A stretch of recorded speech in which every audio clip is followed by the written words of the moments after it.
d'abord, on va avoir un sujet avec nos invités qui sont déjà sur scène, fort palpitant, qui pique notre curiosité à vraiment un haut niveau. On va parler des sujets qui touchent la crypto-monnaie. Super populaire, vous en avez peut-être entendu parler. Les jeunes, si vous avez des enfants, vos jeunes vous en ont sûrement déjà parlé. Bitcoin, crypto-monnaie, NFT, les jetons non fongibles, la finance décentralisée, ça, c'est vraiment des sujets dont on entend de plus en plus parler sans trop savoir exactement de quoi on parle. Alors, pourquoi on vous parle de ça aujourd'hui? Bien, il y a 3 raisons pour lesquelles on vous en parle. Et c'est certainement pas pour celle-là, OK? Donc, on ne veut pas vous inciter à acheter un terrain virtuel à 200 000 $ dans un univers virtuel. On ne veut pas vous inviter à acheter une photo de gorille orange à plus de 20 000 $ ou encore moins vous inciter à investir toutes vos économies en crypto-monnaie dans les bitcoins. Vraiment pas, c'est pas pour ça qu'on vous en parle. On vous parle de ça parce que c'est important, je pense, qu'on prenne conscience de ce qui est en train de se développer dans le milieu de la finance. De plus en plus, on entend dire que les grands investisseurs, comme la Caisse de dépôt, peut-être même Desjardins, je ne sais pas, mais il y a beaucoup d'investisseurs qui s'intéressent de près à ce genre d'outils financiers-là. Et peut-être pas, mais peut-être aussi que votre caisse de retraite sera investie dans ce type de produit financier-là prochainement, pour un souci de diversification ou pour contrer l'inflation. Donc, dans la prochaine heure, on vous propose un survol de ces nouveaux produits financiers-là. Le segment va être piloté par Sophie Lemieux, que vous avez rencontrée hier, donc vice-présidente principale marché institutionnel chez Fiera Capital. Alors, pour ce segment, on va partir le bal avec la présentation de Pierre Couture, donc qui est journaliste et animateur de Balado Cachemire. Et par la suite, on va avoir une espèce de jeu questionnaire à répondre à la maison avec vous avant de passer aux mises en garde d'usage avec Antoine Bédard de l'Autorité des marchés financiers. Alors, avant de donner la parole à Sophie, peut-être qu'on va faire un petit test pour voir si tout fonctionne bien pour le jeu questionnaire. Donc, pour la portion interactive, vous devez vous sortir si vous êtes en mode plein écran, je vous invite à sortir du mode plein écran. Vous devez quitter ce mode-là et repérer l'onglet « Sondage » à droite ou sous la vidéo pour enregistrer votre réponse. Alors, je vous donne le temps de faire ça, quelques secondes. Alors, la question test qu'on a choisie pour vous, la première, donc l'an prochain, est-ce que vous aimeriez avoir un séminaire retraite en présentiel, en ligne ou en mode hybride? Donc, je vous donne le temps de répondre à cette question-là. Donc, ça commence à rentrer. C'est assez diversifié. On voit que les gens, quand même, ont envie de revenir en présentiel. Pour l'instant, 64 %. Le mode hybride est quand même assez populaire aussi. Donc, on donne un peu de temps à tout le monde de se familiariser avec l'application. Présentiel est toujours en avance, le mode hybride recule, la formation, le séminaire en ligne est de moins en moins populaire avec 14 %. Donc, ça ne bouge plus beaucoup. Donc, j'aurais tendance à dire que, de façon générale, vous avez envie de revenir en présence, je vous comprends et je partage votre point de vue. Donc, on se donne rendez-vous en espérant vraiment que l'année prochaine, la situation sanitaire nous permette de revenir en présence. Alors, écoutez, sans plus tarder, je donne la parole à Sophie pour la poursuite de ce segment. Merci, Marie-Josée. Moi, je pensais qu'on était en train d'apprendre aujourd'hui parce que la FTQ va lancer son NFT, non? C'est pas ça? Pas encore, on n'est pas rendu là. Bien, peut-être, ça va peut-être vous donner l'idée de lancer votre NFT. Je vais vous présenter, ça me fait très plaisir d'être avec vous pour la prochaine heure. Franchement, là, moi, en tout cas, j'ai tout à apprendre, je vous le dis d'avance. Alors, et donc, je vais avoir un très, très grand intérêt à écouter cette présentation-là et à transmettre toutes mes questions pour vous, évidemment. Puis, on va voir tout au long là, de la présentation, en fait, à partir du Slido. Donc, on va pouvoir commenter les réponses que vous nous donnerez. Puis, on verra le niveau de connaissance de chacun également. Je vais vous présenter nos 2 conférenciers. Pierre Couture, d'abord, ancien collègue, il faut que je le dise quand même, oui. de travail, qui est président fondateur de Cachemire. Donc, Pierre a 28 ans d'expérience dans le milieu médiatique québécois. Il anime chaque semaine son populaire balado Cachemire, où on parle d'économie, de finances personnelles, d'entrepreneuriat, de consommation. Chroniqueur économique à la radio toujours également. Il a été chroniqueur et journaliste au Journal de Québec, au Journal de Montréal, Cube Radio, Le Soleil et, j'imagine, au début de la carrière, l'Acadie Nouvelle au Nouveau-Brunswick. Voilà. Bon, alors voilà. Également, Pierre Bédard, qui est directeur principal assistance clientèle à l'AMF. Bonjour Pierre. Pierre compte une quinzaine d'années d'expérience dans le domaine de la finance, a débuté sa carrière à la Banque nationale dans le domaine de la distribution, arrivé à l'AMF en 2011, d'abord à titre de responsable des activités d'inscription des représentants du Québec et maintenant responsable depuis 1 an de tous les services d'assistance aux consommateurs. Donc, c'est parfait de t'avoir ici pour parler de tout ce qui entoure, évidemment, les dessous de cette grande tendance qu'est la crypto-monnaie. Oui. Donc, Antoine, tu es diplômé de l'Université Laval en finance. C'est ça. Voilà. C'est ça. Et là-dessus, sans plus tarder, je donne la parole à Pierre pour nous éduquer de façon très détaillée sur tout ce qui englobe la crypto-monnaie, les NFT, est-ce un investissement ou simplement de la spéculation ou bien plus encore? Un peu de tout ça, je pense. Voilà, on peut plonger. Alors, merci beaucoup. On peut plonger. Présentation, écoutez, là, c'est un grand tour de roue, évidemment. La crypto étant un monde dans un monde, et c'est le monde financier. Alors, je vous ai fait une espèce de présentation. Je pense qu'on va on va parler des crypto-monnaies, des NFT, de métavers. On va faire une espèce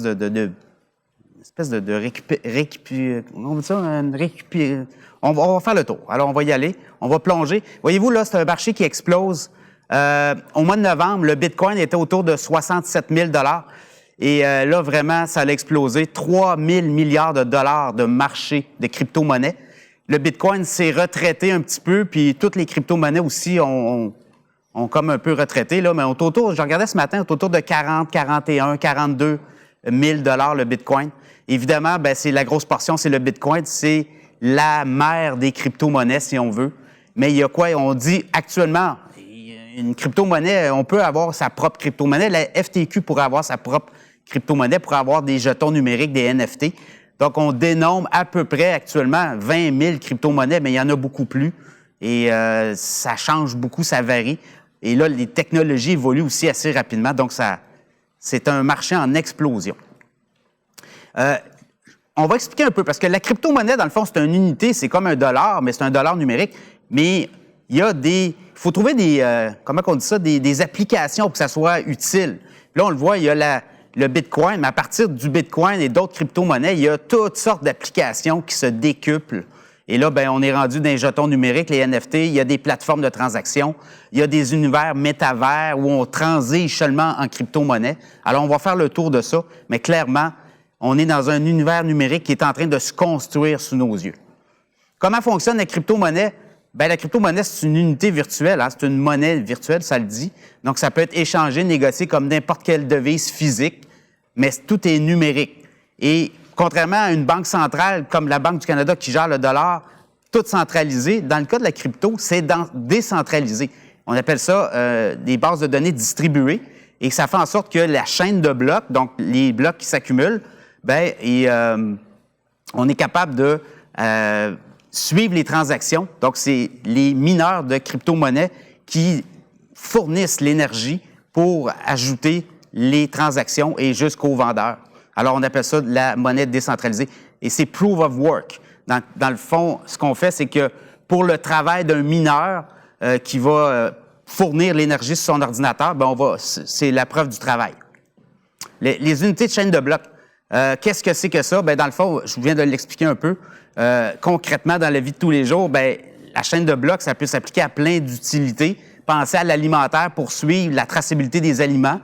Dans le cas du Bitcoin, on est capable de suivre les transactions. Donc, on pourrait éventuellement l'appliquer à plein d'utilités dans la vie. Alors, on est dans cet univers-là actuellement. Le Bitcoin, c'est la mère de toutes les crypto-monnaies. 2008, le fondateur ou la personne qui a créé le Bitcoin, c'est Satoshi Nakamoto.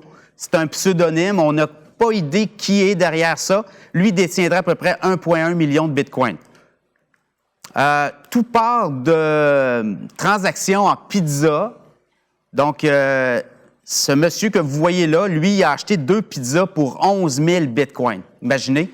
Alors, à l'époque, 11 000 bitcoins, on était à même pas une demi-cent du bitcoin. Aujourd'hui, on est quoi? On est à 40 000 US à peu près.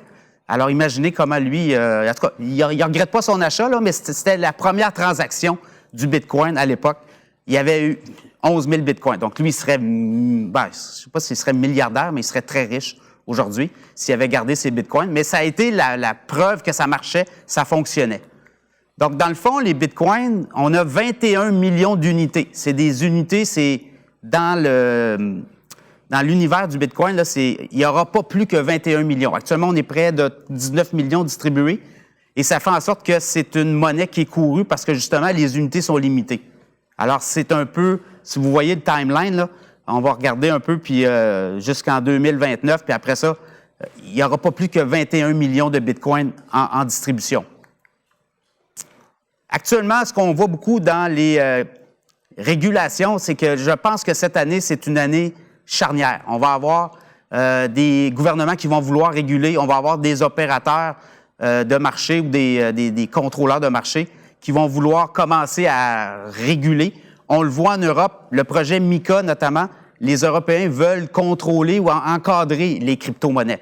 On voit avec la situation avec la guerre Russie-Ukraine, on a vu des financiers russes contourner un peu les mesures avec les crypto-monnaies.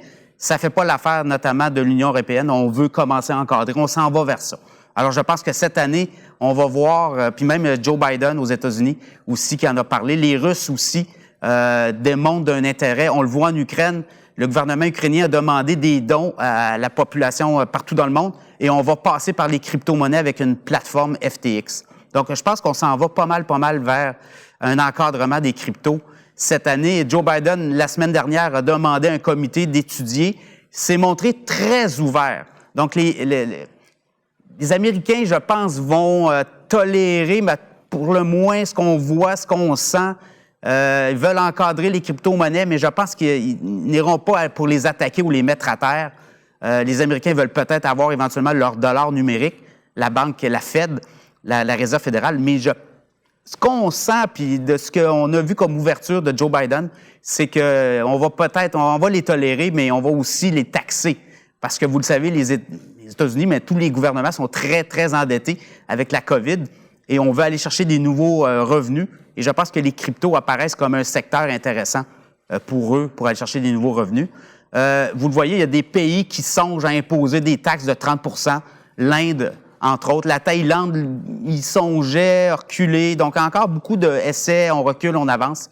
On hésite encore beaucoup. Au Salvador, le Bitcoin est devenu une monnaie légale, comme le dollar salvadorien. Alors, on entre là-dedans. Il y a des pays qui décident d'adopter le Bitcoin comme une valeur, une monnaie légale. En Arizona, il y a un projet. Je sais que la Californie veut optimiser les paiements, les licences de voitures, tous les services qu'on offre en Californie. Je sais qu'il y a des mouvements là, pour essayer d'aller, pas légaliser, mais permettre le paiement en crypto-monnaie. Aujourd'hui, avec les téléphones cellulaires, les applications, c'est assez facile aussi. Là, donc, je pense qu'on le voit. Là, il y a des États, il y a des pays qui accélèrent leur passage à la crypto.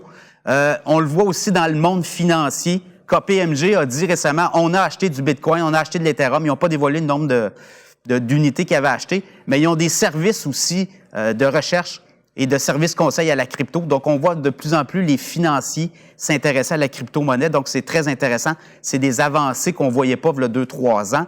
Les banques aussi entrent dans la crypto. Les banques suisses, JP Morgan laisse investir ses clients. On a un service là, conseil pour les gestions de portefeuille où on offre la crypto-monnaie.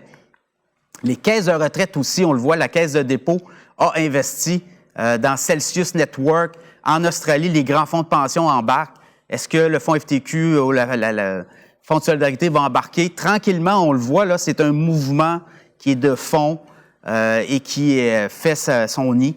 Et les grandes caisses de retraite embarquent massivement. Vous l'avez vu au Super Bowl, les porte-paroles, regardez là, les FTX, c'est Tom Brady, Crypto.com, c'est Matt Damon. Dans le cas ici, c'est Karl Malone de Coinbase. Ça, c'est des grosses plateformes. On engage on met le paquet et on va chercher des porte-paroles à grands frais. Donc, on veut aller chercher aussi la faveur populaire et de plus en plus, on va en voir aussi. Les rendements sont quand même surprenants. Je regardais l'Ethereum, qui est une crypto-monnaie assez populaire, 399 de rendement pendant l'année 2021. Le Bitcoin, c'est la même chose. Regardez là, tous les rendements des classes de possibilités il y a de l'immobilier là-dedans, il y a des large cap, il y a toutes sortes de placements que les fonds de retraite investissent. Mais regardez en haut, là, le Bitcoin, t'as quoi? T'as 57,2 à peu près là, de rendement en 2021. Alors, c'est à peu près ça. Les crypto-monnaies génèrent beaucoup de rendement. Donc, ça intéresse beaucoup les jeunes, mais ça intéresse de plus en plus le monde financier. Le maire de New York, lui, maintenant, il se fait payer en crypto-monnaie. Alors, c'est quand même surprenant, là. Lui croit aux crypto-monnaies, veut faire de New York une espèce de plateforme, une ville où on attire les mineurs, mais on attire les entreprises spécialisées.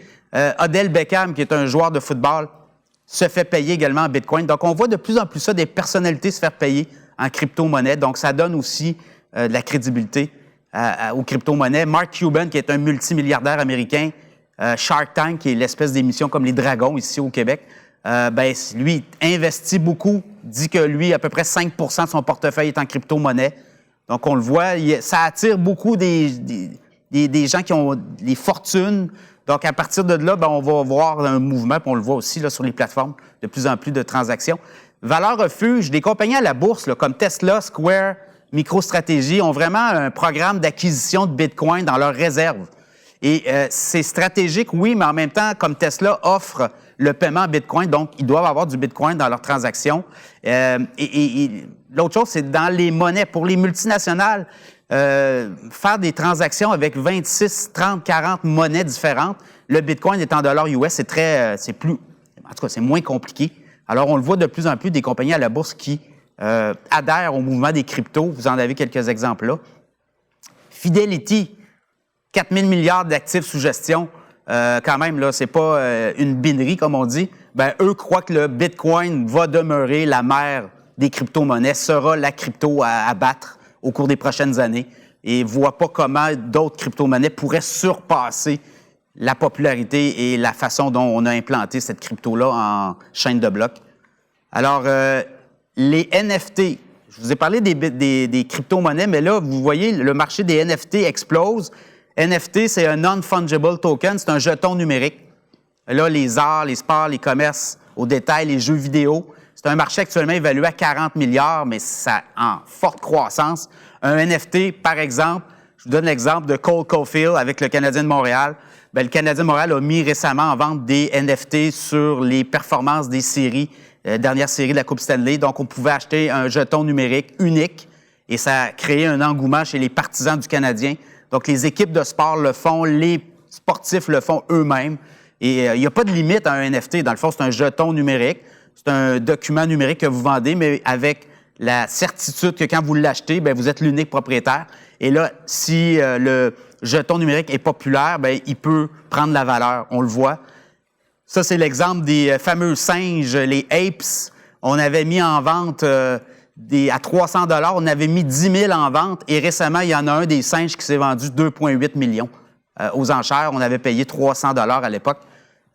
Personnalité, là, il y a 10 000 singes différents. Quand vous l'achetez, il est à vous. Il y a une personnalité, il est unique. Il y a même Justin Bieber qui a acheté son singe, il y a Jimmy Fallon et les grandes personnalités se sont mis au NFT, aux autres aussi. Et ça fait en sorte que tu peux utiliser à côté de ton avatar ce singe-là, il est à toi. Et c'est très, très populaire actuellement sur les plateformes de transaction, ce type de NFT. Le Big Tech, vous voyez le Big Tech, c'est Apple, Microsoft, Amazon, Facebook. Le métavers, c'est des univers virtuels où on va avoir des avatars. Donc, tout se transige en crypto-monnaie dans ces univers-là. Il y a des sommes incroyables d'investir actuellement. Microsoft qui a acheté des jeux vidéo, on veut transformer tranquillement ces univers-là avec des avatars, avec des NFT. On va avoir une espèce de marché virtuel où tout se transige en crypto-monnaie. Alors, on est là aussi. Ça, c'est l'univers des crypto-monnaies. Je regarde Ethereum, regardez tout en bas, là, c'est tous des univers d'avatars et de jeux vidéo où on peut transiger avec l'Ethereum, par exemple. Et Avalanche, c'est une autre crypto-monnaie. il y a Solana. Donc, chaque crypto-monnaie peut découler un univers virtuel où on se promène avec son avatar. On veut s'acheter des produits Nike, on veut s'acheter des produits Louis Vuitton. Alors, on est là-dedans. On est vraiment dans cet univers de métavers en pleine explosion. Est-ce que ça va fonctionner? La question qu'on se pose. Il y a aussi beaucoup de fraudes, de plaintes. Dans le cas de Nike, se plaint que dans l'univers des NFT, il y a des gens qui utilisent le logo Nike et c'est de la fraude carrément. Donc, il y a beaucoup actuellement de contrefaçons. On va en parler, je pense, dans un autre volet. L'achat de terrain dans des jeux vidéo, dans des univers comme Sandbox, qui est un univers métavers. Bien, Carrefour, qui est un gros joueur d'alimentation, a acheté un terrain virtuel. On peut payer 200 000, 300 000, 400 000. On achète un terrain, proximité d'un autre terrain qui est très, très, mettons, couru. Et ça fait en sorte qu'il y a des gens qui vont venir se promener sur votre terrain, vont rentrer dans le Carrefour. Le magasin Carrefour, c'est des épiceries, eux autres, Carrefour, des supermarchés. Alors, eux vont vendre éventuellement des produits par le métavers en crypto-monnaie. Donc, vous voyez, là, il est en train de se développer un univers virtuel dans le métavers où les gros joueurs du réel investissent massivement pour avoir leur place. Ça ici, c'est si vous voulez jouer des fonds de crypto, vous ne voulez pas acheter directement du Bitcoin ou de l'Ethereum, à la Bourse de Toronto, il y a des fonds négociés qui négocient soit le Bitcoin, l'Ethereum ou Fidelity le fait. Là, ça, c'est 4 exemples de fonds que vous pouvez acheter à la Bourse comme une action d'une compagnie et que le titre va monter selon si les cryptos évoluent ou pas. Alors, ça peut être des alternatives pour investir si vous ne voulez pas aller directement sur des plateformes de transactions comme Coinbase, FTX ou autres. C'est moins compliqué. Vous passez par Disney, vous passez par votre plateforme de transaction pour acheter des actions, puis vous avez accès à ces titres-là. Je vous ai donné quelques titres là, de fonds négociés qui, eux, achètent de la crypto-monnaie. Là, ce qu'on voit beaucoup aussi dans le cas des crypto-monnaies, c'est les stablecoins. C'est des crypto-monnaies aussi, mais adossées à des dollars réels, comme le dollar américain ou l'euro. Et lorsque les crypto-monnaies montent, les gens vont les vendre et vont transférer leur argent des crypto-monnaies à stablecoins, dans des monnaies beaucoup plus safe, comme on dit, là, très stables au niveau du rendement. Donc, moins volatile que peut-être le Bitcoin ou l'Ethereum, où là, on a vraiment des volatilités. Et là, vous voyez là, l'argent qui est investi. Quand le Bitcoin monte et se met à descendre, les gens vendent leur monnaie comme le Bitcoin ou l'Ethereum, ils vont le stationner dans les stablecoins en attendant la prochaine reprise. Alors ça, c'est une idée. Vous voyez, là, de plus en plus, c'est des crypto-monnaies qui apparaissent, mais beaucoup plus stables que les vrais cryptos qui sont très, très, très volatiles. Alors, regardez là, le lien entre la montée d'un Bitcoin ou d'un Ethereum par rapport au stablecoin. Alors, il y a vraiment un lien direct. Quand les investisseurs jouent la crypto qui monte, le Bitcoin va monter, les gens vont vendre leur Bitcoin, puis ils vont, après ça, aller le parquer dans le stablecoin, qui sont des crypto-monnaies beaucoup plus stables. Donc, on reste dans l'univers des crypto-monnaies. Et quand les cryptos comme le Bitcoin repartent vers la hausse, bien, on transfère du stablecoin vers les cryptos. Ça aussi, c'est très intéressant parce qu'on dit que c'est un jeu contrôlé par des baleines. Les baleines, c'est des propriétaires de Bitcoin entre 1000 et 10 000 Bitcoins. Là, je vous laisse aller là, dans votre tête. C'est des gens qui sont très riches et qui contrôlent le jeu. Je vous ai dit aussi que dans le cas du Bitcoin, il y a 21 millions d'unités, il n'y en a pas plus. Donc, il y a des joueurs qui contrôlent le jeu. Vous avez les petits points rouges. Ça, c'est les baleines qui se mettent à acheter des Bitcoins. Et vous le voyez, là, les prix montent dans le temps. Vous avez aussi le timeline en bas, la ligne du temps. Et quand le Bitcoin monte, les baleines, ceux qui en possèdent beaucoup, achètent. Et à un moment donné, les petits poissons arrivent et se mettent à acheter eux aussi les lignes bleues. Et là, ça chute parce que les baleines vendent. Et là, ça se remet à remonter. Alors, c'est un jeu, moi, je vous dis, le Bitcoin, c'est un jeu où c'est un peu comme une action à la bourse. Hein? Ça monte, ça descend. Alors, vous le voyez très bien, là, les points rouges où les baleines sont très actives, forcent le jeu, font monter le cours du Bitcoin et après ça, les petits joueurs arrivent et achètent. Là-dedans, il y a des prises de profit. Il y en a qui vont laisser peut-être toutes leurs économies aussi. Mais c'est pour vous montrer comment on peut jouer le Bitcoin de façon intelligente. vous avez un exemple ici où les baleines en point rouge sont très actives lors de la montée du Bitcoin en dollars ou en valeur. Alors, en fait, ça fait le tour de ma présentation. Je vous remercie beaucoup et on va passer à... Oui, je pense que ça soulève énormément de questions. Moi, je retiens que tu as dit plusieurs fois le mot « jouer ». Oui. Et là, ben, je pense que le régulateur et le gestionnaire de portefeuille capotent. À tout le moins, on se sent interpellé, ça c'est sûr. C'est ça, on se sent interpellé et on se demande à quand l'éclatement de la bulle des crypto-monnaies. Mon Dieu, quel monde! C'est incroyable. Ouais, c'est fascinant, c'est complètement fascinant, mais ça a l'air à grandir à une vitesse folle et beaucoup plus rapidement que ce qu'on est capable d'en comprendre et ce qu'on est capable de contrôler et d'évaluer en quelque sorte ce que ça vaut réellement. Là. J'ai l'impression qu'on n'a pas le temps de faire aucun devoir, que c'est en train d'exploser. Ouais. Dans le cas du Bitcoin, le jeu, vous le voyez, ça monte, ça descend, ça monte, ça descend. Donc, c'est de trouver l'équilibre entre quand ça va monter et quand ça va descendre. Ouais. Il y a des baleines. Les baleines tirent le jeu. Ouais, moi, j'ai surtout peur de l'impact sur les petits poissons. C'est là que je me sens interpellé, quand on parle de tout ça, ça va vite, ça bouge vite, beaucoup d'informations incroyable. tous les matins. Une nouvelle acquisition, une nouvelle sortie, on parle d'un nouveau token. Plus ça va vite, plus on peut s'emporter dans ce tourbillon-là. Ouais. Je dirais que le premier conseil, là, quand ça va trop vite sur l'autoroute, là, puis que vous voyez plus les panneaux passer, là, c'est probablement de ralentir pour être capable d'avoir des bons indicateurs pour piloter. Ça, c'est la première chose. On a parlé, puis Pierre l'a dit, fear of missing out. Ouais, tout le monde est là, puis les gens disent, faut que j'embarque parce qu'il se passe quelque chose et je suis pas présent. Ouais. Et ça, à l'occasion, ça vient créer toutes sortes de décisions où le rationnel il est laissé de côté. Donc, et puis là, comme petit poisson, ben, on peut se retrouver dans une plus grande problématique. Déjà, j'ai du monde qui pose des questions, là, mais effectivement, c'est Léo Marcotte, en fait, qui dit quand j'achète une action, j'ai un actif sous-jacent. Là, puis je veux dire, puis on a tellement parlé quand il y a eu l'éclatement de la bulle, on achetait techno là dans le début des années 2001, on achetait des compagnies de techno qui faisaient absolument pas de profit, on misait sur leur croissance, on comprenait plus ou moins le modèle d'affaires, c'était nouveau, puis ça a éclaté à un moment donné. Les crypto-monnaies, là, l'actif sous-jacent, là, c'est purement du... C'est quoi? Dans le cas du Bitcoin, il y a 21 millions d'unités, il n'y en aura pas plus. Donc, vous êtes sûr d'avoir au moins ça. Dans le cas du dollar canadien, la Banque du Canada va en réémettre toujours, ce qui crée l'inflation. Dans le cas du Bitcoin, la rareté va créer la demande. Ouais. Et pour toutes sortes d'utilités. Il y a toutes sortes de monde qui achètent des Bitcoins. À un moment donné, ça va peut-être être réglementé. On va voir qui peut se cacher derrière tout ça. Mais, vous le voyez, une unité de Bitcoin, chaîne de blocs, l'utilité, c'est quoi? On a des NFT, on a des produits numériques. Donc, on est en train de monter un univers où le dollar numérique est en train de servir de monnaie d'échange pour acheter d'autres. Donc, vous voyez, on est là. Il va y avoir un ménage éventuellement. Il ne pourra pas avoir 20 000 crypto-monnaies.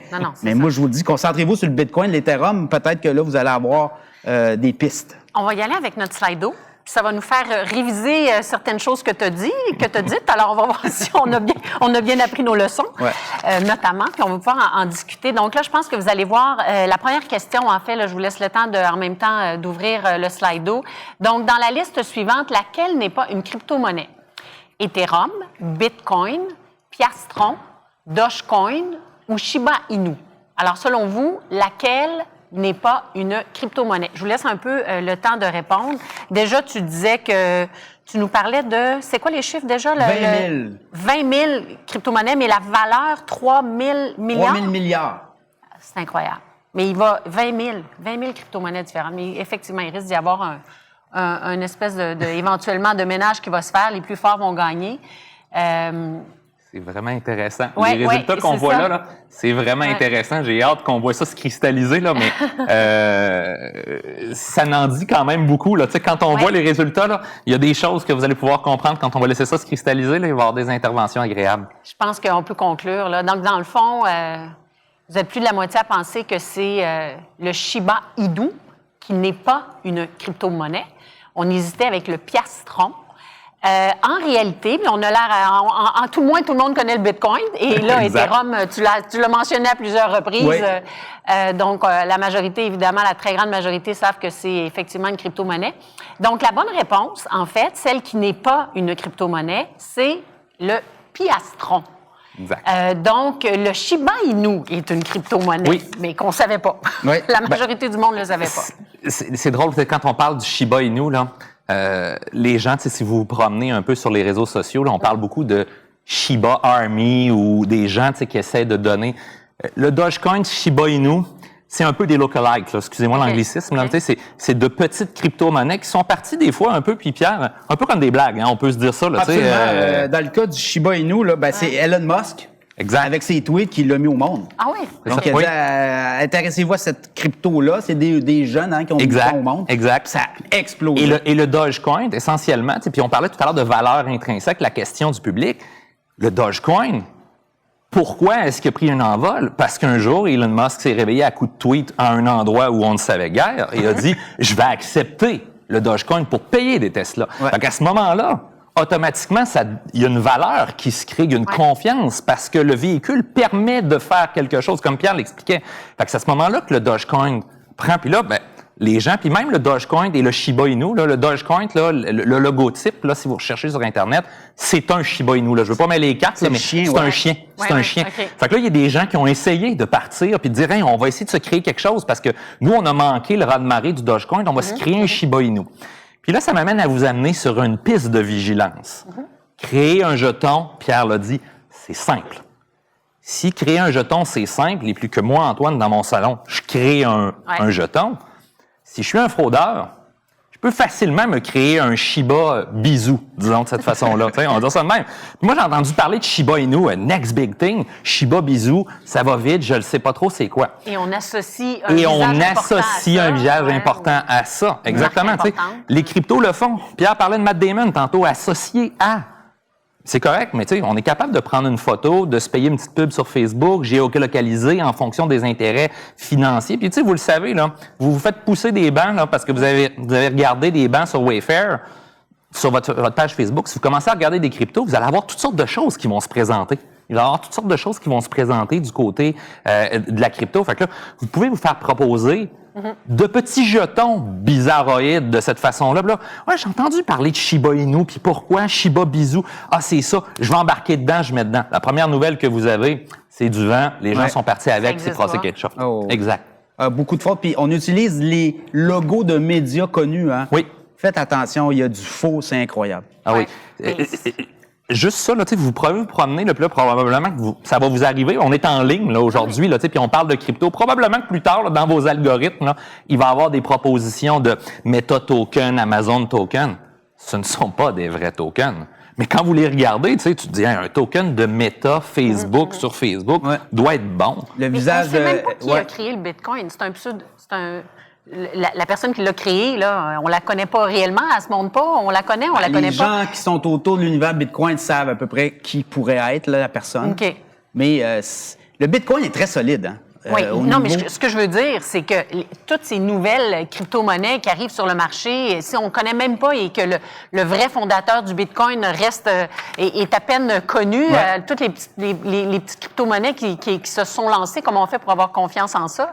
Tant qu'on n'a pas réalisé son gain, c'est sur papier, mais sauf qu'on peut perdre énormément d'argent parce qu'on l'a échangé contre de la vraie argent. Exactement. Puis là, il y a des fraudes. On utilise l'image d'Elon Musk, le PDG de Google. Oui. Ça vient de Londres, vous avez un appel outre-mer et là, on essaie, puis là, on vous... Non, ça, c'est le mois de la prévention de la fraude en présentement, puis l'autorité, on est en campagne, et puis on a fait de la fraude crypto la principale risque actuel, et c'est un risque actuel. 9 fois plus de signalements dans nos centres d'information, auprès de nos plaintes, 9 fois plus de signalements.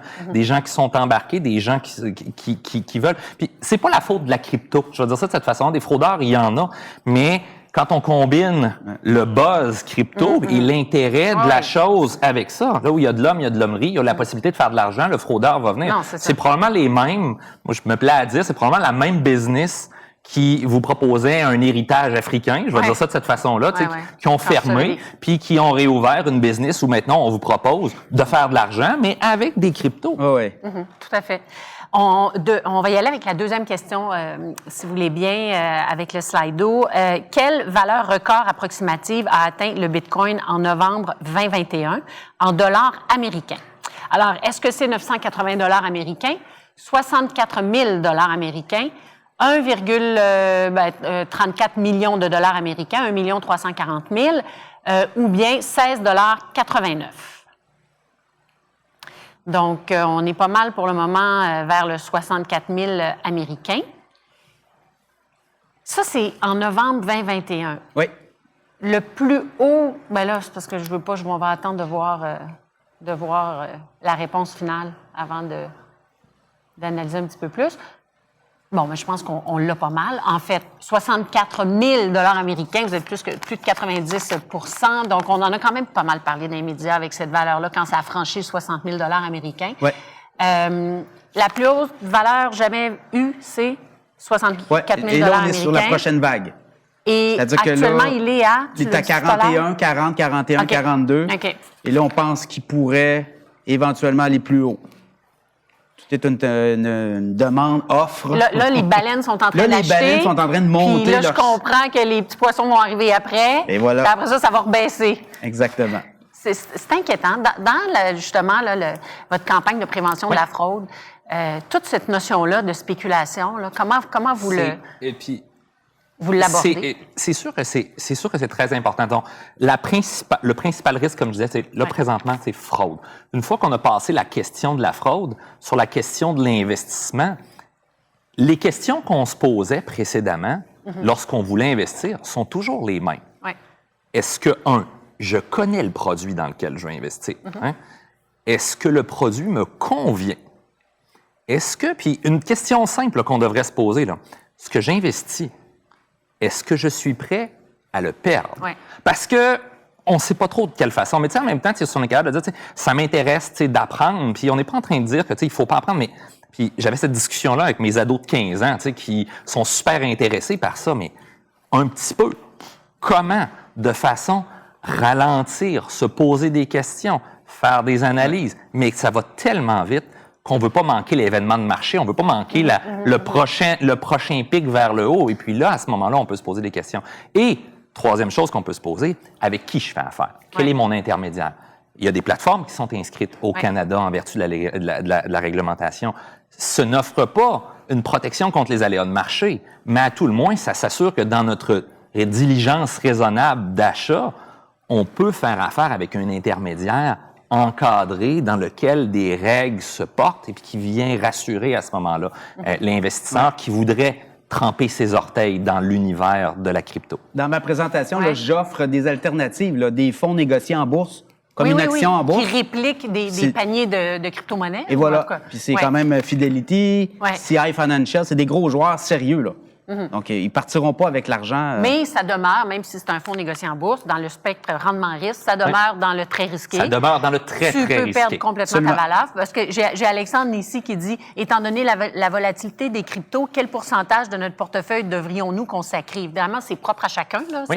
Les milliardaires parlent de 5 % dans leur cas, mais vous n'êtes pas milliardaire, donc... Mais il faut se poser la question, quel pourcentage de mon portefeuille je suis prêt à perdre à 100 % si je dis, je suis prêt à perdre 1 % de mon portefeuille, ça ne me dérangera pas si j'ai une petite possibilité de faire un gain. Exactement. Mettez 1 % j'imagine, mais on peut tout perdre. Là. Faut se garder comme une junior, une minière junior qui commence l'exploration, qu'on n'a pas encore d'idée si ça va éventuellement voir le jour et avoir des profits. On peut tout perdre, mais on veut quand même encourager. C'est un peu le même principe. Exactement. Comme à la bourse. On peut tout perdre.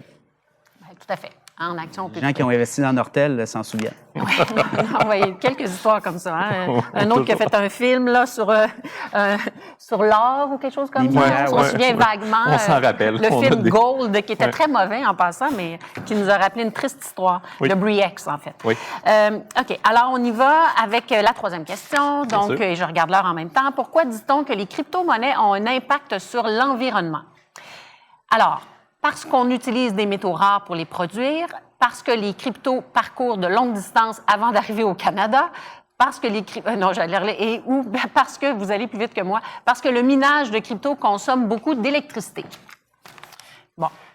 Je ne sais pas s'il va falloir attendre longtemps pour voir si ça va. Il va y avoir, si certaines personnes vont dire que les cryptos parcourent de longues distances avant d'arriver au Canada. Ben, quoi que... Ça nage vite, les petits poissons. Ça, c'est les courriels qui parcourent... Oui, c'est les courriels qui parcourent très, très vite. Donc, effectivement, ça consomme beaucoup d'électricité. On n'avait pas fini de répondre tout à fait.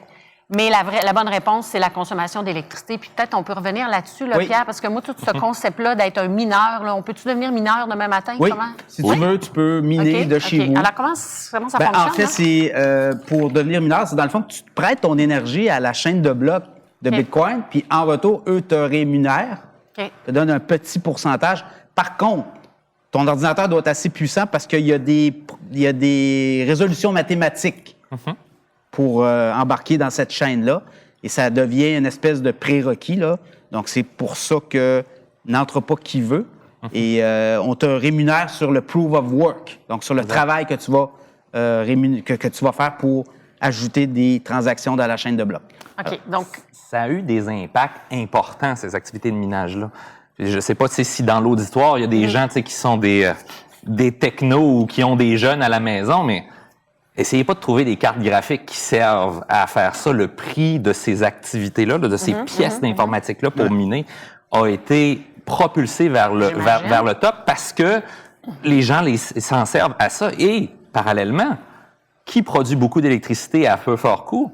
Bien entendu, le Québec où nous c'est sommes. ça, j'allais tu sais. dire. Fait que ça Donc, amène un intérêt on en a pour des beaucoup de mineurs mineurs. au Québec. Bitfarms, qui est une grosse compagnie à la bourse qui mine, viennent d'annoncer à Sherbrooke là, l'achat de terrain. Ils veulent agrandir leurs installations.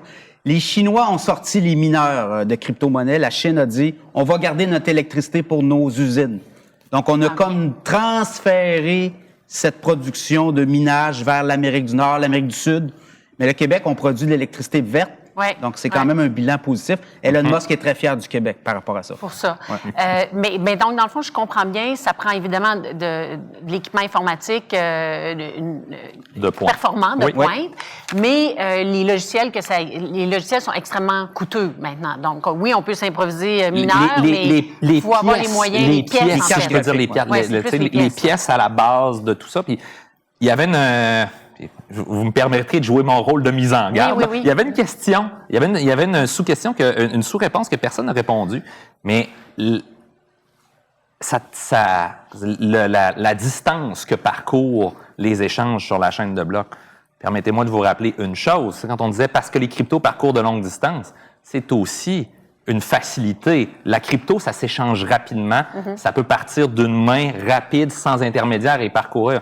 Mais on se rappelle que 2-3 minutes par avant, je parlais de fraude. Mettez ça dans le contexte de la fraude. Rapidement, là, l'argent est appropriable de façon beaucoup plus rapide. On n'est plus du temps où, pour un fraudeur d'un héritage nigérien, il fallait aller porter un Western Union chez Super Carnaval. Puis, tu sais, c'est terminé, ça. Dans le contexte, là, rapide. L'argent, là, elle se retrouve pas. Longue distance. Excusez, je trouvais que c'était un parallèle intéressant à faire là-dessus. Oui, non, tout à fait. Vrai ou faux, 4e question. Puis après ça, je vais regarder aussi en même temps vos questions. Là, mais, donc, vrai ou faux, des crypto-monnaies peuvent être utilisées comme monnaie d'échange pour acquérir des biens.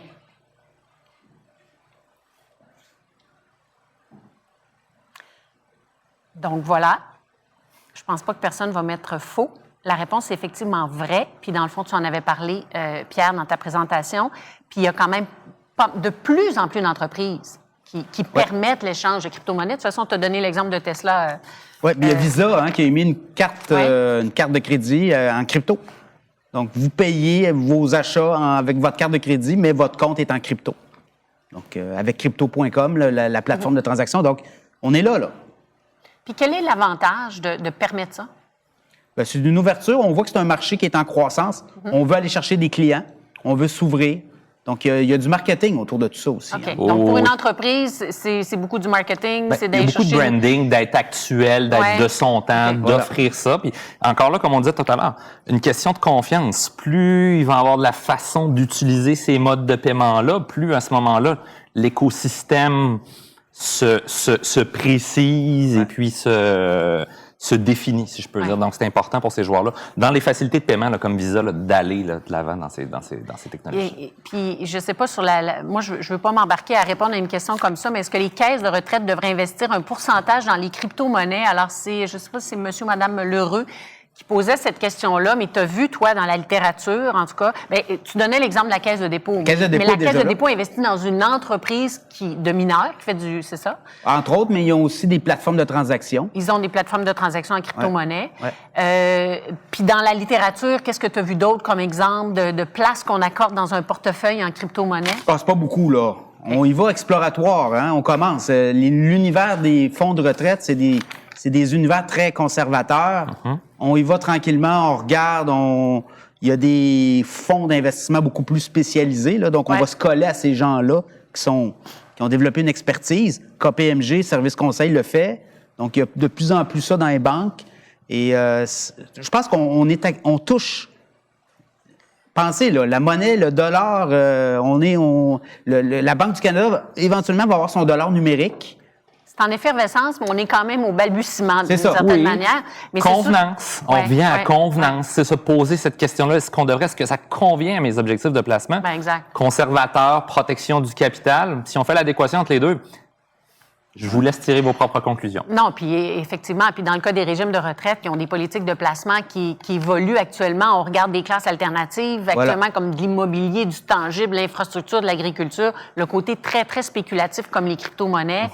En tout cas, j'ai rarement vu des politiques de placement qui accordent une classe d'actifs extrêmement spéculative telle qu'elle. Par contre, quand on parle de Visa qui a une carte de crédit en crypto-monnaie, de façon indirecte, on risque de réaliser, puis c'est ce que j'apprends en t'écoutant, que de plus en plus, on a des portefeuilles d'actions qui indirectement sont dans la crypto-monnaie. Ce qu'on crée, c'est de trouver l'utilité de la crypto, l'univers. Comment on va faire dépenser ces gens-là en crypto. Donc, le métavers, Microsoft qui va acheter un jeu vidéo, un producteur de jeux vidéo, Blizzard, pour 60 milliards, va créer des univers avec des avatars où on va dépenser des dollars numériques, des crypto-monnaies. Donc, c'est tout ça qui s'en vient. C'est cet univers numérique-là, puis on pourrait partir, mais ça peut être difficile pour nous de le comprendre, là, même si je me considère pas un vieux de la vieille. Très jeunes enfants que pour eux, là, puis vous le savez à la maison, là, vous avez probablement des jeunes qui, ça fait déjà 5 à 6 années, qui sont habitués de dépenser pour du cosmétique dans un jeu vidéo. Fortnite, c'est exactement ça. Un skin, un cosmétique, et puis pour eux, ça a de la valeur. Donc, quand on vient amener, créer cet univers parallèle-là, puis là, la pandémie a exacerbé ça. C'est les jeunes vivent en ligne, connectés en ligne, de quoi j'ai de l'air en ligne, comment je me présente en ligne.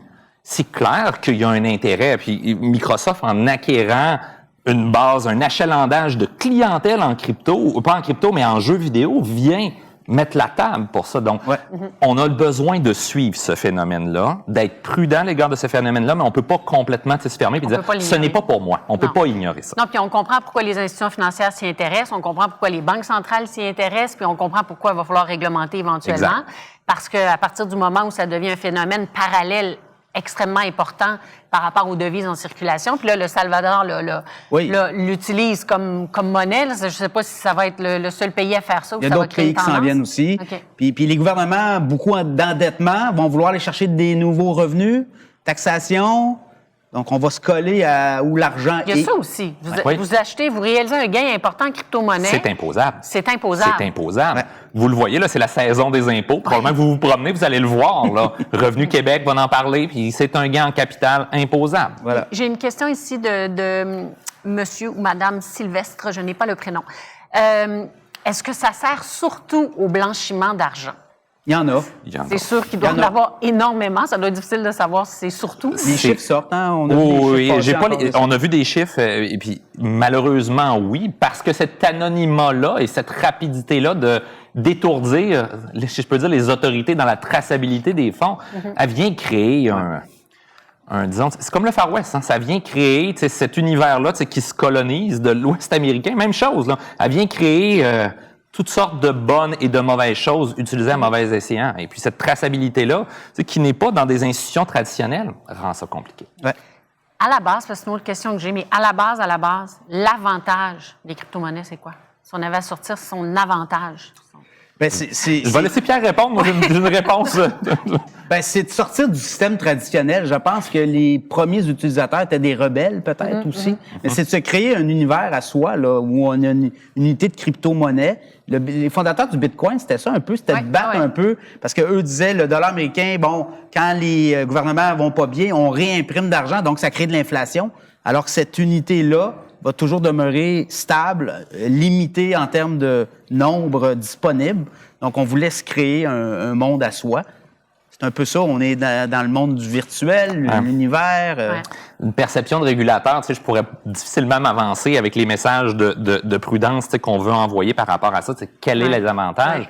Mais l'innovation, la crypto amène une innovation dans le domaine financier, une innovation dans le domaine technologique. C'est pour ça qu'on vous invite à suivre le courant, à comprendre, à voir qu'est-ce qui se passe. Il y a des choses de toutes les nécessités. Là, il y a des choses. Je fais le parallèle avec le Far West. Là. C'était pas jojo ce qui se passait en colonisation de l'Ouest américain. On est bien content, tu sais, que le chemin de fer ait amené les gens et puis que finalement, tu sais, il y a eu un essor par rapport à ça. Donc, je pense que c'est important pour le développement des fintechs, pour l'évolution de la place financière, mais en même temps, restons prudents dans ce qui se passe. Puis il y a une nécessité d'encadrement, assurément. Puis je le dis encore, mais l'évaluation sous-jacente, à part de suivre les baleines, j'ai très de la misère à la comprendre. Là, mais il y a des utilités qu'on voit, là. Mais plus elle va être associée, j'imagine, et que ça va être une monnaie et que tu peux échanger dans des entreprises.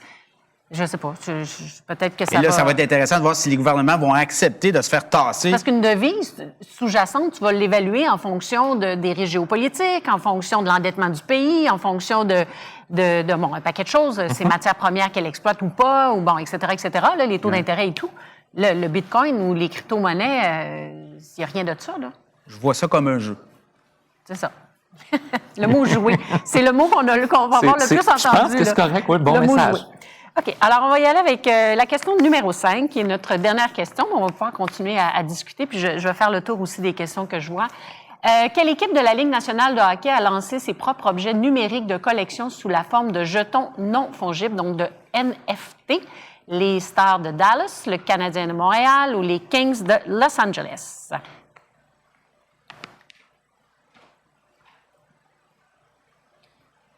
On regarde en même temps si les gens t'ont bien écouté. Exact. Ça, c'est la question quiz de la fin. La fin de ta présentation. Donc, écoutez, la majorité, on dit que c'est le Canadien de Montréal, puis effectivement, c'était, là, je ne sais pas, ça vaut combien, là, en ce moment? Ça a monté. Ça a monté, Oui, parce que c'était les souvenirs de la présence du Canadien dans les dernières séries finales Coupe Stanley. Et de plus en plus, on le voit, là, les équipes sportives à la recherche de nouveaux revenus vont émettre des NFT. Le Paris Saint-Germain, le club de soccer, pour payer une partie du salaire de Lionel Messi, ont émis des NFT. Boum, le prix a explosé. Puis ça, là, le NFT, tu vas sur un site Internet. Quand on a préparé le webinaire, là, tu nous avais donné le site. Je suis allée voir. Fait que moi, je peux créer le NFT Sophie Lemieux, puis je vais savoir combien je joue dans une semaine. Non? Oui, en quelque sorte, sincèrement. C'est un univers, puis tu sais, le parallèle qu'on fait, là, puis éducatif. Carte de hockey. Vous allez le voir, carte de hockey. C'est le principe. T'sais. Puis, Tom Brady a récemment annoncé son retour après une retraite de 2 mois. Sans surprise, vous me diriez, mais en tout cas, c'est un autre dossier. Sur la question, il y a un NFT qui existe sur la dernière passe de toucher, puis comment, là, ça valait de l'argent, mais malheureusement, là, il revient. Fait, même principe, c'est comme une carte, même principe. Les cartes d'Éric Lindros valaient beaucoup au repêchage. Finalement, il n'a rien fait, même principe. On voit vraiment des similitudes. C'est pas pour rien que les équipes sportives viennent embrasser ce phénomène-là parce que leur public cible est déjà dans un univers de collection. Je vais dire ça de cette façon-là. Donc, on voit vraiment un intérêt ou des similitudes, puis de l'intérêt de pouvoir vendre ces choses-là. Mais en même temps, on le possède pas réellement. Là. Ça reste que ça se touche pas. Ça, mais quand on achète, c'est comme la carte de hockey, mais effectivement, on la détient, on l'a. Oui, c'est ça, la carte de hockey, on la détient. Mais là, le jeton, par exemple, le jeton du Canadien de Montréal, il y en a un ou il y en a plusieurs? Il y en a un seul. Alors il se promène d'un ordinateur à l'autre. C'est-à-dire qu'un seul, mettons, émis 1000 fois. Oui, OK. Oui, un seul. Il y a 1000 propriétaires, mais là, les 1000 propriétaires peuvent transiger le jeton selon l'offre et la demande. C'est ça. Puis quand tu le reçois, tu reçois tout simplement par courriel? Tu reçois une confirmation que tu as eu un jeton à tel prix, à telle affaire. Une preuve de détention numérique dans la chaîne de blocs. Et que tu es l'unique propriétaire pour l'instant. Donc, la traçabilité est importante. Oui. Louis Vuitton, les sacs à 15 000, là, les sacs à main, mais maintenant, ils émettent des jetons numériques sur la propriété. Donc, la dernière chose que je voudrais avoir, c'est un sac virtuel. Non, c'est tellement déprimant. Je mets tellement de choses dedans. Qu'est-ce que je fais avec un sac virtuel? Réel, mais avec un jeton numérique, donc, qui t'indique que tu es le seul et unique propriétaire. Donc, lorsque tu vas revendre ton sac, la personne sait que c'est un vrai et il y a une traçabilité sur le produit. Ah, mais ça, donc, c'est bon ou contre la contrefaçon, non? Ben oui, exactement. Donc là, on embarque là-dedans, là. On embarque dans une espèce de... Il y a des utilités là, à ces produits-là, éventuellement. Mais ça, je vois une très grande utilité à ça, de protéger des marques. L'autre utilité aussi, c'est sûr que tous ces... que ce soit des artistes, des sportifs, quand on essaie d'évaluer la marque moi, j'ai souvent fait ça là, quand il arrivait un scandale dans le milieu du sport. Puis là, on me demandait combien qu'elle vaut finalement telle personne ou Lance Armstrong ou combien il a perdu. Bien, ça, maintenant, on va être capable de mettre un chiffre. Le NFT permet, en tout cas, probablement d'évaluer la marque d'une personne. En plus de ses commandites. Une mesure étalon, peut-être, disons ça comme ça, oui. Absolument. Oui. Et il y a des sources de revenus importantes, là, pour ces sportifs-là, à la clé. Je veux qu'on parle du métavers. On a encore le temps là, de discuter. On a une quinzaine de minutes. Je vais regarder les questions, mais je veux vraiment qu'on parle du métavers. Je suis allée me promener sur la banque virtuelle de JP Morgan. C'est fascinant. Là, elle n'est pas fonctionnelle, hein, c'est ça, je pense? Je pense qu'elle n'est pas fonctionnelle encore. Pas encore, mais on essaie, on fait des erreurs, on voit qu'est-ce qui fonctionne, qu'est-ce qui fonctionne pas, et ça prend vie tranquillement. Donc, qu'est-ce que tu vois dans le métavers actuellement là, qui fonctionne et quel avenir on peut voir à ça? Encore là, il y a un côté, tu y vois un côté très, très, très pratique. Au lieu d'être au téléphone, entendre une voix, ben là, tu vas te promener avec ton avatar à la banque, puis tu vas aller voir ton conseiller financier, puis tu vas pouvoir négocier ton hypothèque, puis tu n'as plus besoin de te déplacer. En même temps, je trouve ça dommage que tu n'aies plus besoin de te déplacer pour rien faire. Puis que tu sois dans le virtuel. Snoop Dogg vient de lancer 10 000 NFT à son effigie dans son magasin sur Sandbox. OK. Et là, on achète en Ethereum. Et ça c'est parti à 300 $, puis ça a explosé. Il y en avait 10 000. Donc, tu as des passages de vie de Snoop Dogg, de l'artiste, lorsqu'il tournait son vidéo avec tel artiste. Donc, tu peux acheter ce NFT-là présentement. Là, il y a un autre passage au Super Bowl. Donc, les artistes monétisent leurs jetons numériques de cette façon-là dans l'univers numérique. OK. Puis ça, là, c'est vraiment, comme je vous l'ai dit, on est au premier balbutiement. Là. Le parallèle que je vous ferais, là, quand vous allez à la plage et vous voyez le drapeau rouge, là, il y a une couple de surfeurs qui savent comment y aller. Allez-y si vous êtes de ces surfeurs-là. Sinon, faites comme moi, restez tranquille puis profitez du paysage. N'y allez pas. Mais regardez-le, là, ça ne veut pas dire, on n'est pas en train de dire qu'il ne faut pas y aller, mais en même temps, ça reste que c'est expérimental. Il y a des choses qui sont intéressantes. Mais en même temps, ça réplique des phénomènes, le métavers réplique des phénomènes de la vie. On parlait de Sandbox. Le Sandbox, si jamais vous avez l'occasion de figurer, parcelle là, statique, puis vous pouvez voir des terrains. Puis c'est la même chose que dans la vraie vie. Là. Le terrain de Snoop Dogg, il est grand, probablement comme son domaine dans la vie réelle. Puis les terrains qui sont alentours, ils valent plus cher. La localisation, et puis comment non. C'est vraiment fascinant. C'est un beau terrain d'expérimentation. Et puis, si jamais vous avez des jeunes à la maison qui sont là-dedans aussi, très intéressant d'initier une discussion financière avec les jeunes. Puis, depuis le début, là, on parle là-dessus. Là, puis vous m'excuserez, là, mon jupon dépasse en tant que responsable d'éducation financière, mais c'est intéressant parce que c'est pas intéressant de parler avec un jeune de 15 ans d'assurance-vie. Là. C'est un concept un peu rasoir. Là, on se le fera pas de cachette. Là, on va tous mourir un jour. Mais en même temps, de parler de Snoop Dogg, de Sandbox, peuvent amener des discussions sur l'immobilier, la localisation, l'investissement, la convenance, le risque, des choses qu'on n'aurait pas cru possibles. Puis quand je parlais d'innovation, c'est ça, il y a des ponts qui se tissent. Donc, on doit s'y intéresser.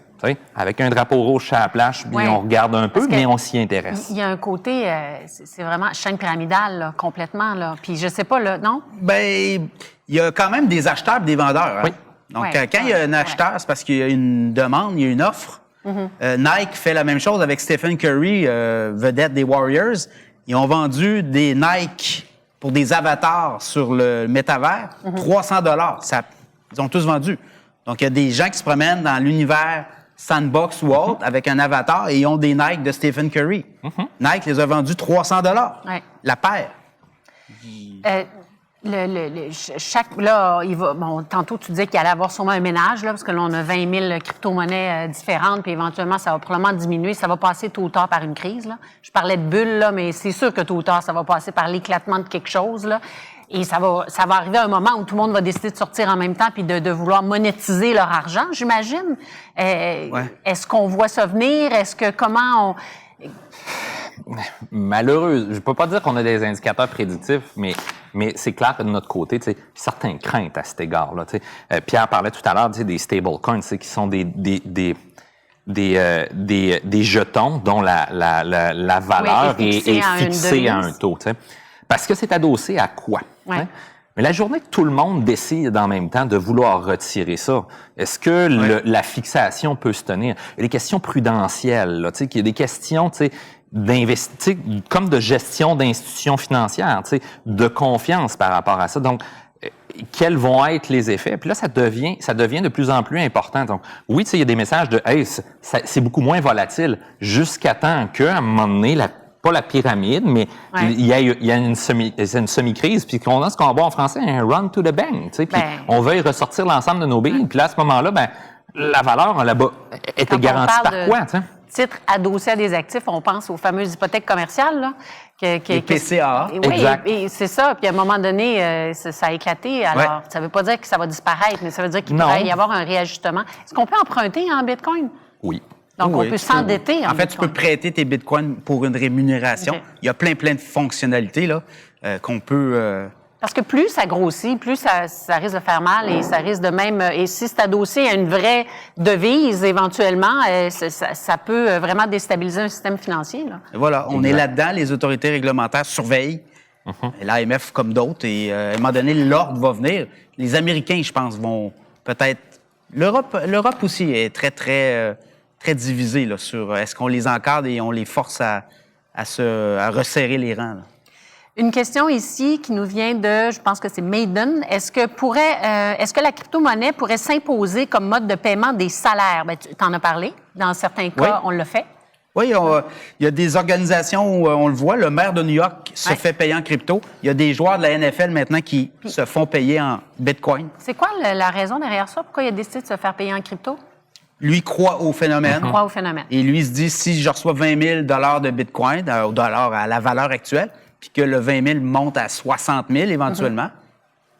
Une prise de risque puis un phénomène d'endossement, là, que la personne veut dire, tu sais, comme tu disais, dans le cas du maître de New York, c'est d'essayer de se positionner comme... d'envoyer un message de ce côté-là. Une question de monsieur ou madame Lheureux, et c'est une question ouverte. En quoi, socialement, ce monde virtuel est capable d'avoir une influence sur nos valeurs syndicales? Mais je l'élargirais sur nos valeurs... Point à la ligne, mais oui, valeurs syndicales dans le cas de la FTQ. Bien, les nouveaux membres qui arrivent à la FTQ sont crypto. Là. Ils ont un cellulaire puis ils se font payer en crypto. Ils vont peut-être exiger éventuellement, dans des clauses de convention collective, de se faire payer en crypto. Ça peut être une option. Non, mais à tout le moins, en tout cas, ça demande l'objectif de ce webinaire-là. Marie-Josée l'a super bien expliqué aussi. C'est qu'on faut être informé de ce milieu-là, ne serait-ce que pour nous-mêmes, mais ne serait-ce que pour nos enfants et les générations pour le comprendre, pour le suivre, pour voir, pour rester actuel de cette façon-là, c'est une excellente question. C'est susceptible d'influencer de façon importante. C'est pour cette raison-là que le phénomène, tu sais, doit être suivi, doit être compris de la part des gens, tu sais, des membres de la FTQ pour être capable de voir quels vont être les impacts. Mais Pierre le disait bien, les jeunes vont nous pousser à ça. Les plus jeunes vont nous pousser à ça. Ça fait 6 ans que mes enfants me cassent la tête pour des 10$ pour acheter des choses, dans un univers métavers. Puis pour moi, ça dépasse l'entendement. Là, je commence à comprendre. C'est la même chose tout à l'heure. Une question de monsieur ou madame, de Guy Godin. Bonjour. Se faire payer en Bitcoin, par exemple, comment accepter de se faire payer quand le Bitcoin perd de sa valeur? Bon, là, ce qu'il dit, c'est que moi, j'ai un taux horaire fixe. donc en parlant de son salaire, je sais ce que je vaux, mais en se faisant payer en Bitcoin, que celui-ci, dans la même heure, peut perdre 5 de sa valeur, il n'y a rien de rassurant. Est-ce que je me trompe? Bien, ça veut dire que tu te fais payer au moment où vous avez déterminé que c'était la valeur étalon, là. C'est-à-dire que le Bitcoin vaut tant là, je te donne tant, la transaction a lieu. Si ça perd, bien là, c'est le risque que tu prends. Ça peut monter. Mais tu sais, je pense que dans le cas du maire de New York, il y a du branding en arrière de tout ça. Lui, il veut amener des entreprises de crypto, veut séduire, veut envoyer un message qui croit au crypto. C'est un message très fort. Le problème du salaire en Bitcoin, c'est que si tu es un Canadien, tu travailles au Canada, tu es payé en dollars canadiens, on s'en fout que le dollar canadien monte ou descende. Tu es dans un univers. On est dans un univers 100% dollars canadiens. Alors, ton salaire, dans le fond, oui, il perd de la valeur par rapport aux Américains où il en gagne, mais tandis que le Bitcoin, c'est pas ça. Valeur US. Ouais. Par rapport au dollar canadien. Donc, oui, mais... Un Canadien qui se fait payer en Bitcoin, c'est pas la même chose. La valeur du bien qu'il va acheter après n'aura pas la même valeur. D'un jour à l'autre, peut avoir une valeur différente. C'est ça, mais l'employeur va verser son salaire par rapport aux devises canadiennes, converties en US. Là, ça peut être complexe, mais quand même, on le voit, là, ça existe. Comme valeur refuge, c'est une bonne idée, un Bitcoin? Oh mon Dieu! Je vous dirais non, pour toutes les raisons puis pour toutes les raisons que je vous ai mentionnées tout à l'heure, c'est expérimental, innovant, risqué. En même temps, on revient à convenance, produit, mon profil de risque, est-ce que je suis prêt à perdre? Donc, je vous ai posé la question tout à l'heure, est-ce qu'on est prêt à perdre ça? Si c'est une valeur refuge, moi, je suis pas prêt à perdre mes valeurs refuge. Donc, tu sais, par un train, de façon... Ça ne remplacera pas l'or demain matin, là? Ouais, ben là, c'est intéressant. C'est philosophique, par contre. Il y a une philosophie en arrière de ça. L'or est très... ça fluctue aussi beaucoup. Par contre, avec la crise ukrainienne, on l'a vu, les oligarques russes ont parqué leur argent dans le Bitcoin. Eux perdaient beaucoup avec le rouble. On transférait l'argent dans le Bitcoin. C'est plus refuge dans un contexte-là. C'est devenu refuge pour eux. Refuge pour eux, exact. Oui, c'est vraiment intéressant. Odette Perron qui nous demande... Quelqu'un qui possède des cryptos, doit-il le mentionner dans leur testament? C'est un actif. C'est un actif. Ça fait partie du patrimoine qui devra être réparti, bien entendu. Au même principe que des titres boursiers. Là. Oui, puis dans le fond, si tu as un compte pour transiger tes cryptos, ça va faire partie de... Mais ils le savent, parce que quand tu ouvres ton compte maintenant, ils te demandent ton numéro d'assurance sociale. Les grosses plateformes le demandent maintenant. Donc, ils sont capables de suivre un peu ce qui se passe. Ça c'est un point intéressant, puis ça me permettrait d'amener sur la garde de ces cryptos-là. Il y a toutes sortes de façons de les garder. Et puis, il y a beaucoup de vigilance sur les différents types de ce qu'on appelle un portefeuille. Il y a je ne veux pas tomber dans le trop technique, mais c'est important de protéger son portefeuille. C'est au même principe que vous ne confiez pas, puis là, je regarde voir si j'ai mon portefeuille, puis je ne l'ai pas, là, il est probablement en arrière. Mais c'est important de savoir où il est, même principe, vos codes d'accès. Vous ne donnez pas votre NIP à personne. On a vu dans nos signalements là, des gens qui nous ont appelés et ont dit « Là, je voulais faire de l'argent, j'ai des conseillers qui nous ont aidés, et puis tout ça. » Ils m'ont dit « Ben là, pour t'aider, passe-moi tes codes d'accès de ton portefeuille, je vais être ton gestionnaire, puis je vais t'aider. » Je pense pas que personne donnerait son NIP de carte de crédit à son conseiller financier pour toutes sortes de bonnes raisons.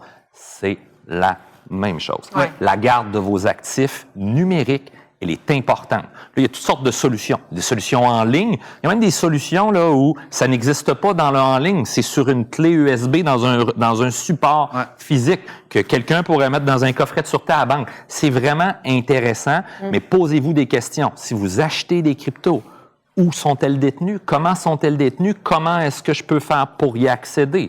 Si c'est un mot de passe que vous avez dans votre tête, vous décédez, personne ne va avoir accès. Personne ne va y avoir accès. Ça va exister, ça va être là et ça va être là. Donc, c'est important, la question de la garde des actifs, Sophie. C'est une question très pertinente. Merci. Non, c'est vrai. C'est très important. Puis, ça m'a amené une autre question. Là, à l'AMF, est-ce que tu as des statistiques sur les plaintes relatives aux crypto-monnaies? On a eu, comme je disais, je l'ai dit brièvement, là, des signalements, ce qu'on appelle des signalements, là, des gens qui nous appellent, puis je suis pas trop sûr de...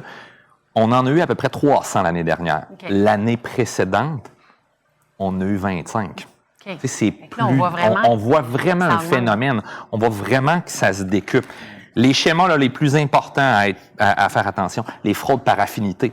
Les réseaux sociaux sont forts là-dessus. Tu sais, on like Barack Obama, on like Facebook, on like le jeu vidéo Canadien de Montréal. Le fraudeur fait une publicité géo-ciblée en fonction de vos centres d'intérêt. Là, ça vous interpelle directement, fait que c'est facile d'embarquer là-dedans. Donc, beaucoup, là, de cette façon-là, la fraude par affinité. Fraude amoureuse, vous rencontrez quelqu'un, tu sais, puis hey, t'as-tu le goût d'investir là-dedans, des amis? Des grosses questions, des gros no-no, puis des gros messages de vigilance. Ouais. Ça, et aussi, tu sais, comme je vous disais tantôt, la garde de vos actifs, et les où et de quelle façon. Et là, on pourrait en parler encore longtemps, mais je veux juste le déposer. Le phénomène des influenceurs. T'sais. Il existe depuis la nuit des temps un phénomène qu'on appelle un pump and dump. On met de l'argent dans une petite minière. Je vais faire le parallèle dans une petite minière. Puis là, on va reprendre on sale des échantillons. Puis là, c'est drôle, il y a de l'or dans 2-3 échantillons. Le titre fait ça. C'est le même principe. Un jeton est créé. Facile, 10 minutes. Le jeton est créé. 2-3 personnes, des influenceurs pas trop connus, se font rémunérer, tu sais, puis les gens veulent avoir de l'argent par le créateur d'un jeton. Puis là, ça devient vraiment intéressant. La valeur monte. Les gens qui l'ont créé prennent profit parce qu'eux autres, ils savent que le but, c'est ça. Puis au final, les petits poissons, ils sont où? Sans eau, dans le fond de la baignoire. Je vais dire ça de cette façon-là. C'est ça, où ils flottent exact. sur le dessus de l'eau. Des petites questions rapides, puis je vais redonner la parole à Marie-Josée pour finir, là. Mais bon, premièrement, je veux savoir, Pierre, mais je veux pas savoir tes actifs. Es-tu très actif sur le marché des crypto-monnaies personnellement? Ben moi, j'ai personnellement, je le dis là, même dans mes chroniques financières, moi ce que j'ai, c'est à la bourse. J'achète Bitfarms, j'achète des mineurs, Hives, une compagnie de Vancouver qui ont des fermes de minage de crypto-monnaies, donc Bitfarms, Hive, ou des fonds que j'ai montrés là dans ma présentation là.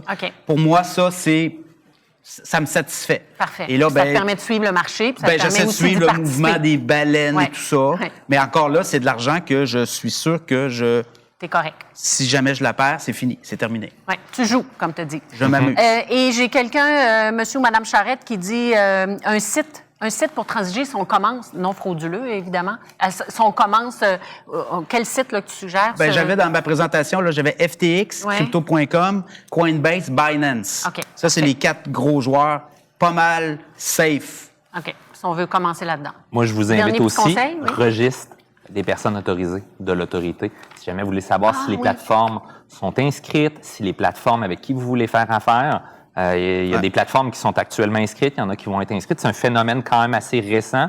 Si vous voulez faire votre diligence raisonnable là-dessus, pas de problème, vous allez vérifier sur nos registres qui sont disponibles au www.l'autorité.qc.ca. Faire plaisir de vous accompagner. Et aussi, besoin de plus d'informations, notre centre d'information disponible, conseil, vous n'êtes pas sûr. Le mot conseil n'est pas à propos. Vous voulez de l'information neutre et objective plutôt qu'un conseil. Devrais-je investir? On ne va jamais vous répondre à cette question-là. Mais qu'est-ce que j'investis? C'est quoi? Orientation. Ça me fait plaisir d'accompagner les gens qui voudraient mettre les orteils dans l'univers crypto. Merci. Merci vraiment à vous deux. C'était extrêmement intéressant. J'espère que vous avez appris autant que moi. Et là, vous avez même des meilleures façons, à tout le moins, si vous voulez participer à ce marché-là, pour jouer, comme dit Pierre. Pour le moment, en tout cas, on verra jusqu'où ça va aller. Et je repasse là-dessus la parole à Marie-Josée. C'était intéressant, hein? C'était tellement intéressant. Quel monde fascinant. Quel monde fascinant. Écoutez, je dois vous avouer que si le sujet est à l'ordre du jour aujourd'hui, c'est grâce au comité retraite et assurance. Puis je dois vous dire que j'étais une de celles qui avait beaucoup de résistance à mettre ce sujet-là à l'ordre du jour parce que, comme je vous l'ai dit au départ, la dernière chose qu'on voulait faire, c'était d'inciter les gens à investir leur économie en crypto-monnaie, etc., à perdre de l'argent. Mais Sophie, je te prends en mot sur le NFT de la FTQ. C'est une bonne idée, il va falloir y penser. Peut-être qu'on pourrait lancer un concours chez les jeunes pour développer le NFT de la FTQ. Non, mais tu sais que dans le bas, il faut que tu mettes mes initiales. Oui, c'est sûr. Il y a un bout de royauté qui est négocié ici. Il y a un droit d'auteur. Écoutez, je retiens quand même plusieurs choses de votre présentation fort intéressante. D'un, je me pose la question, où c'est que j'étais dans les 10 dernières années? J'ai pas vu ce phénomène-là arriver. Après avoir eu la discussion avec mon comité retraite et assurance, j'ai commencé à lire sur les NFT, puis je me suis rendu compte que les enfants de toutes mes amies en avaient déjà acheté. Donc, je me disais, OK, ma tante. Vraiment. Et je me suis moi-même, pour l'expérience, ouvert un compte en crypto-monnaie en me disant, comme vous l'avez dit, il faut être prêt à le perdre. Donc, un peu comme au casino, j'ai pris 200 $ en diverses crypto-monnaies, puis je dois vous dire qu'il faut être fait fort pour passer à travers ça. Moi, j'avais 200 $. T'as arrêté de regarder ton compte? Puis non, je l'ai regardé justement pour vivre les montagnes russes, puis j'ai fait du plus 20% en 3 jours, puis j'ai fait du moins 20% en 3 jours. Oh, wow. Donc, si vous avez l'intention d'investir là-dedans, ayez le cœur solide et allez-y doucement, la pédale douce. Donc, je retiens plusieurs choses. Prudence. Oui. Hein, je regarde Antoine, prudence. On peut s'y intéresser. Oui. J'ai beaucoup aimé ton image du drapeau rouge sur le bord de la plage. Drapeau rouge. Donc, c'est peut-être intéressant de s'y intéresser. D'ailleurs, mon Dieu, tu es allé tellement loin dans tes présentations. L'idée qu'on puisse un jour être payé en crypto-monnaie, ça m'a complètement bouleversée, je dois le dire. Moi, je suis loin d'être rendu là. Donc, il faut comprendre, parce que les grands investisseurs sont rendus là. Tu as parlé de JP Morgan, etc. Donc, il faut s'y intéresser à ce phénomène-là. Puis, ne serait-ce qu'en tant que parent, déjà, c'est une bonne raison de s'y intéresser. Alors, je vous remercie infiniment tous les 3. Ça va passer aux annales, ce sujet-là, ça c'est sûr. J'ai bien hâte d'entendre les commentaires des participants sur ce sujet-là. Puis, je vous dis à la prochaine. Merci. Merci.